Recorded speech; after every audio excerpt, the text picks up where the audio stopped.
अरे कल्लू भैया, आप अपने बेबी को कैसे नचाते हैं?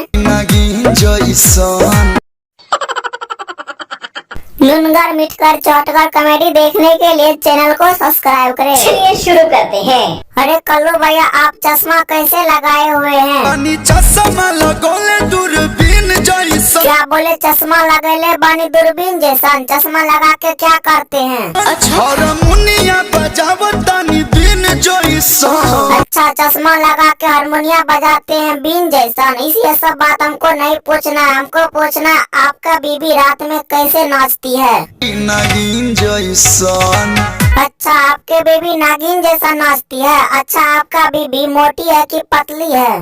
पत्थर की। अच्छा, आपके बेबी पतली है। अच्छा, ये हमको बताइए, आप जब अपने बेबी को चुमा लेते हैं तो आपका बेबी का होठ कैसन है? होठ के स्वाद नमकीन जैसा।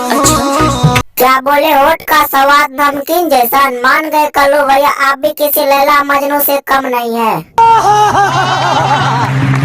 यही नहीं, अभी और सुनिए। अच्छा कल्लू भैया, आज हम एक गाना सुना देते हैं। आज डूब के निकला डॉल्फिन जैसन। नाच रे पत्थर की नागिन जैसन। तो आप ये लोग बताइए भाई साहब, ये वीडियो आप लोग को कैसा लगा? अगर ये वीडियो आप लोग को अच्छा लगे तो वीडियो को लाइक कीजिए। हमारे चैनल पर पहली बार आए तो चैनल को सब्सक्राइब करके और बेल आइकन घंटी को जेबी में रख लीजिए। दोस्तों, मिलते हैं नेक्स्ट वीडियो में। आज के लिए इतना ही।